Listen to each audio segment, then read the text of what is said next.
Now let's dive deep into this big LGBTQ story for today. I'm Faye Watt, and let's queer up gay culture. Could New York City's West Village be a crystal ball to the destruction of gay Wilton Manors? Marvin Gaye hums softly from a turntable in Donna Aceto's cozy West Village apartment. She smiles, saying, quote, "A day without Marvin Gaye is like a day without sunshine," end quote. Aceto has lived here for 35 years, close to the lesbian bars she once frequented. But today, the neighborhood feels different.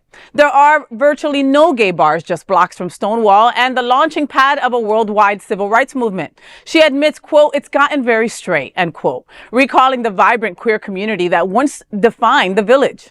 Her story is one of many in the Advocate's new exploration into the gentrification of great gay neighborhoods. Once affordable havens, the West Village and perhaps tomorrow Wilton Manors face pressures from rising rents, luxury development, and small queer businesses pushed out by upscale newcomers. Randy Wicker, longtime activist and friend of Marsha P remembers when Christopher Street bustled with antique shops and gay bars. His own store closed when rent spiked from $300 to over $6,500. He says, quote, "The vibrant gay community slowly relocated," end quote.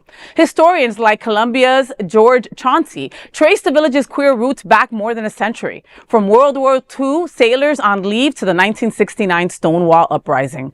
But preservationists warned that without protection, these landmarks risk being erased. Councilman Eric Botcher says it plainly, quote, "Preserving queer history also means preserving queer presence. The West Village must remain a living archive of LGBTQ plus life," end quote.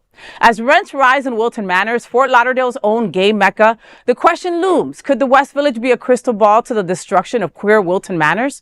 It is a story that Queer News Tonight will follow closely. It's also interesting to note that just this week, the iconic Out and Advocate magazines are reporting the dramatic decline in advertising support they see in their publications, largely because of the political changes over DEI. We thank our colleagues at The Advocate for helping all of us to see the changes that may be in our future.